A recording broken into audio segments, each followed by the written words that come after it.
نسلم علی رسولہ الکریم اما بعد فاعوذ باللہ من الشیطان الرجیم بسم اللہ الرحمن الرحیم من ذا الذی یقرض اللہ قرضا حسنا فیضاعفہ لہ ولہ اجر کریم صدق اللہ العظیم وصدق رسولہ النبی الکریم الامین ونحن علی ذلک لمن الشاہدین والشاکرین والحمد للہ رب العالمین ان اللہ وملائکتہ یصلون علی النبی یا ایہا الذین آمنوا صلوا علیہ وسلموا تسلیما الصلاۃ والسلام علیک یا سیدی یا رسول اللہ وعلی آلک واصحابک یا سیدی یا حبیب اللہ اللہم صلی علی سیدنا و مولانا محمد معدن الجود والکرم وآلہ وصحبہ وبارک وسلم۔ تمام تعریفیں حمد و ثنا اللہ تعالیٰ جل شانہ کے لیے،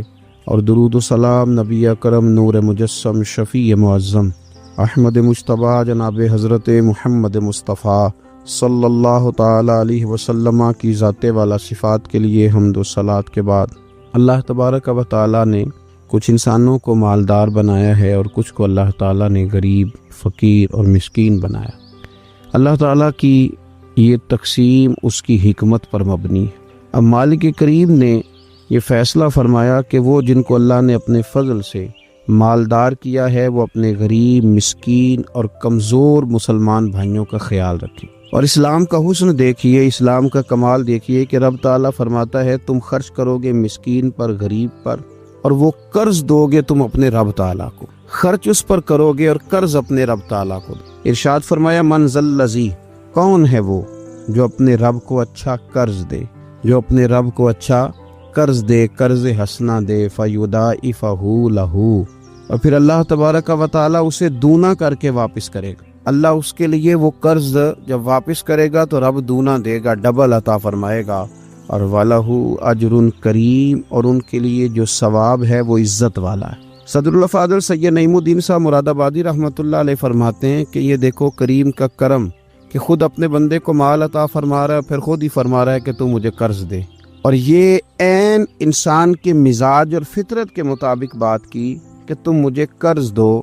جب کوئی انسان کسی کو ویسے کوئی چیز دیتا ہے اس کا خیال ہوتا ہے شاید واپس ملے نہ ملے، لیکن جب قرض دیتا ہے اس کا خیال یہ ہوتا ہے کہ یہ ضرور مجھے واپس ملے گی۔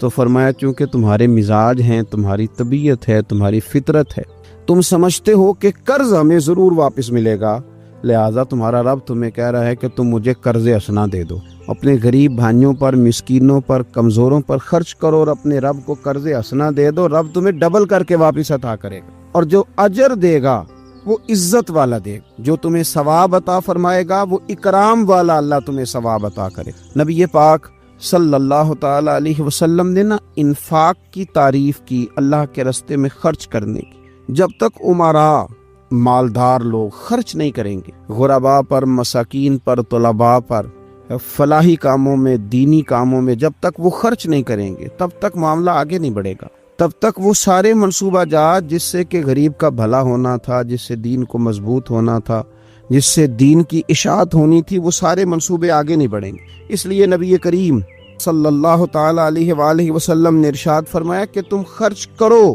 تاکہ تم پر خرچ کیا جائے، تم اللہ کے راستے میں دو تاکہ رب تمہیں دے، دو اس کے راستے میں وہ تمہیں عطا کرے اپنے فضل و کرم کے۔ اللہ تبارک و تعالیٰ کے راستے میں جب خرچ کیا جاتا ہے تو رب راضی ہوتا ہے، پھر بندے کو اور زیادہ عطا کرتا ہے۔ آپ دیکھیے کہ اسلام نے خرچ کرنے کے بہت سارے مواقع بنائے، اور فردن فردن غریب کو امیر کے ساتھ جوڑا، امیروں سے کہا کہ غرباء کا حصہ نکالو، سال کے بعد زکوٰۃ کا حکم، ہر وہ شخص جو صاحب نصاب ہے وہ سال کے بعد زکوٰۃ ادا کر۔ رمضان المبارک آیا تو صدقہ فطر کو رکھا گیا تاکہ جو غرباء ہیں، مساکین ہیں، وہ بھی عید کی خوشیوں میں امیر مسلمانوں کے ساتھ شامل ہوں۔ پھر جب فصل کا موقع آیا تو عشر رکھا گیا تاکہ غریب بھی تمہارے غلے میں، تمہارے اناج میں، تمہاری گندم میں، تمہارے چاول میں، تمہاری سبزی میں شریک ہو جائے۔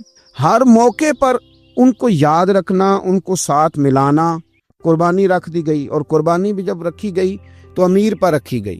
اس کا فلسفہ بھی یہی ہے کہ امیر قربانی کریں گے اور غریبوں تک اس کا گوشت پہنچائیں گے۔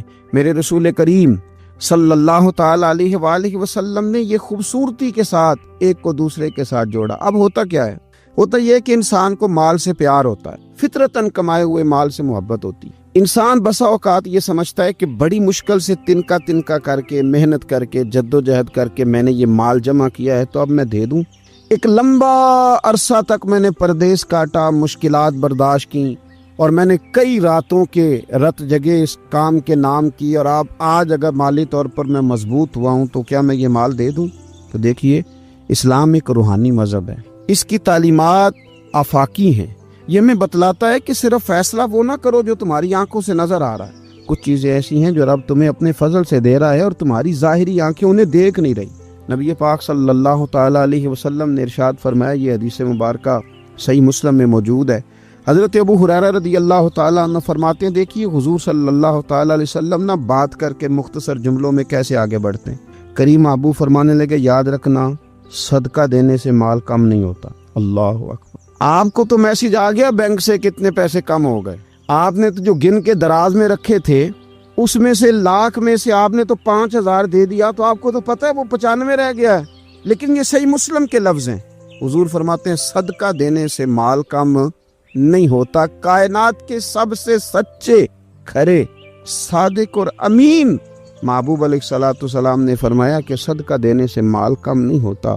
حکیم الامت مفتی احمد یار خان صاحب نعیمی رحمۃ اللہ تعالی علیہ ارشاد فرماتے ہیں کہ کسان جب اس نے نا بیج کی بوریاں بھر کے رکھی ہوئی ہوتی ہیں، تو جب وہ جا کر کے بیج ڈالتا ہے نا کھیت کے اندر، تو بظاہر تو وہ بوریاں خالی کر کے آتا ہے، لیکن پتہ تب چلتا ہے کہ جب ایک ایک بیج پر پھر کئی گنا دانہ لگتا ہے۔ آیا تو وہ خالی کر کے تھا، لیکن اگر تھوڑا سا وہ گہرائی کے ساتھ دیکھے تو اس نے تو کمال کر دیا، اب تو اس پر بے شمار دانے لگ گئے۔ تو حضور علیہ الصلوۃ والسلام نے فرمایا صدقہ دینے سے مال کم نہیں ہوتا، اور فرمایا معاف کرنے کی وجہ سے اللہ بندے کی عزت میں اضافہ کر دیتا ہے، اور فرمایا جو اللہ کی رضا کی خاطر جھک جائے اللہ اسے عزت عطا۔ صدقہ دینے سے مال کم نہیں ہوتا۔ تو اپنی طبیعت کے اندر اگر شوق پیدا کر لیا جائے راہ خدا میں خرچ کرنے، ذوق بنا لیا جائے، ہمارا یہ ذہن بن جاتا ہے کہ یہ بھی میرے پیسے، یہ بھی میرے پیسے، وہ کونے میں میری جائیداد، یہ میرا مکان، وہ میرا بینک بیلنس، یہ میرے جانور، یہ میرا مال تجارت، یہ میرے کھیت کھلیان۔ میرے محبوب نے فرمایا تیرے 3 ہی مال ہیں، ایک تو نے کھا لیا ہے، ایک تو نے پہن لیا ہے، ایک تو نے راہ خدا میں خرچ کر لیا، باقی تو وارثوں کا ہے۔ وارثوں کے مال کے بارے میں اس قدر زیادہ توجہ رکھنا، اس قدر زیادہ ذہن بنا کے رکھنا، تو اللہ تبارک و تعالیٰ کی راہ میں خرچ کرنے کا جو شوق ہے، حضور صلی اللہ علیہ وسلم نہ اس کی نصیحت کرتے۔ نبی پاک صلی اللہ تعالی علیہ وسلم کے سامنے نا حضرت اسماء بنت ابی بکر صدیق خرچ کر رہی تھی، اللہ کے راستے میں دے رہی تھی، تو سرور کائنات صلی اللہ تعالی علیہ وسلم نے فرمایا اسماء خرچ کرو پر گنا نہ کرو، گن کے اللہ کے راستے میں خرچ نہ کرو، ورنہ رب بھی تمہیں گن کے دے گا۔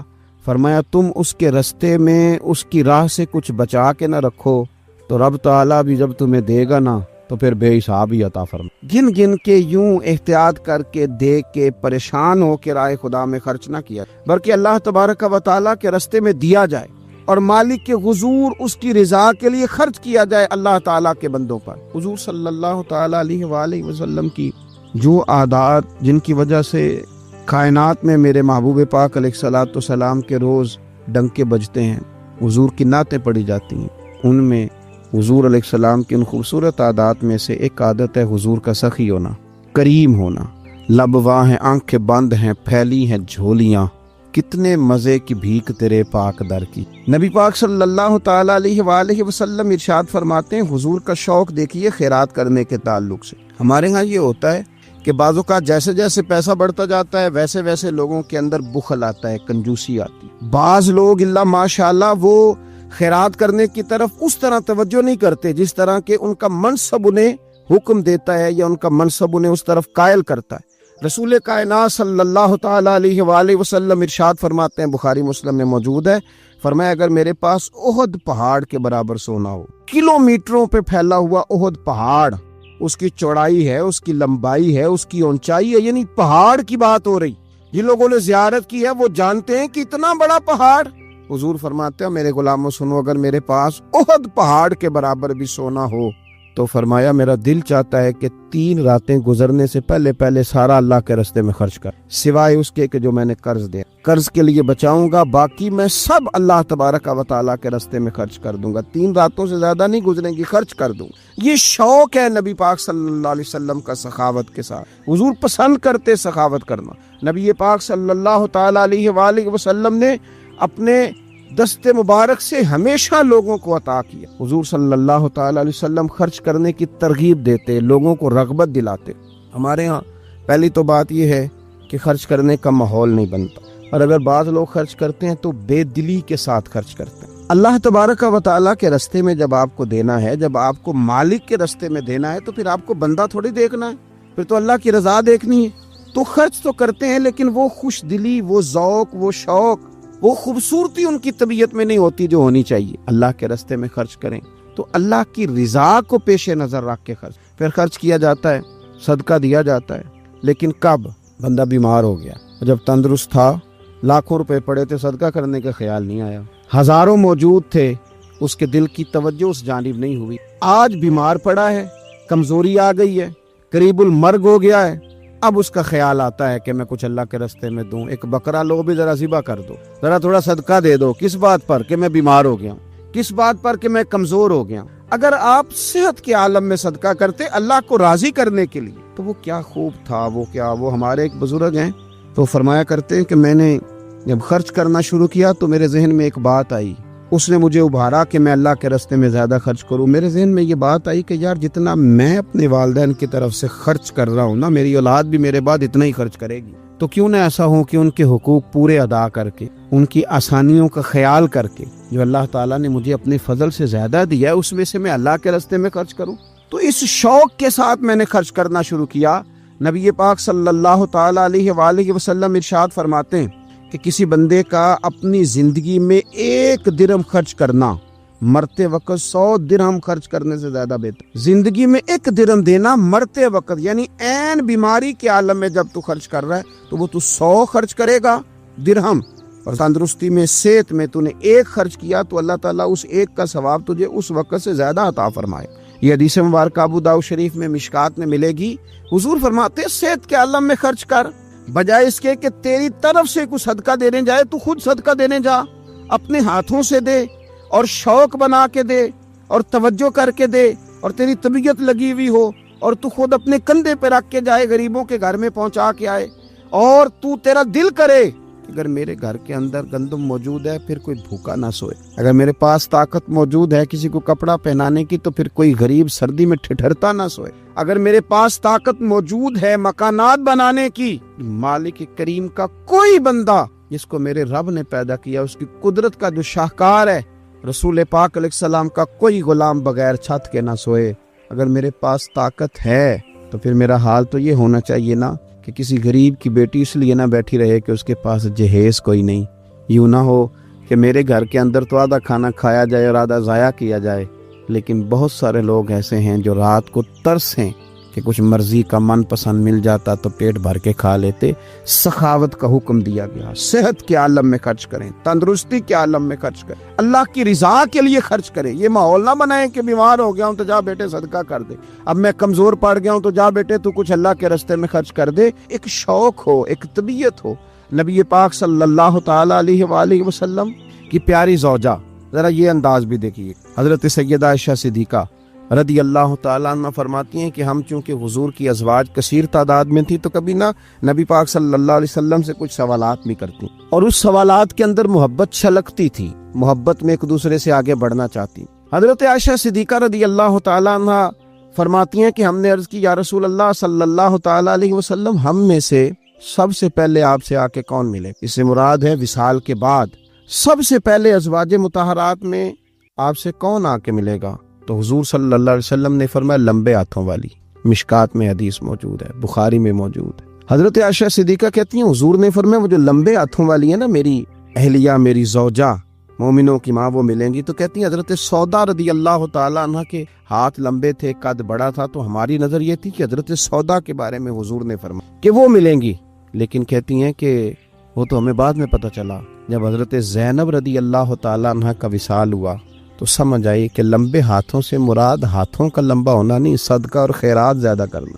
وہ لمبے ہاتھوں والی تھی، مومنوں کی ماں خرچ کرتی تھی، خیرات کرتی تھی۔ شارحین حدیث نے لکھا ہے کہ وہ اپنے ہاتھوں سے کھالیں رنگتی تھیں پھر بیچتی تھیں، اپنے لیے نہیں۔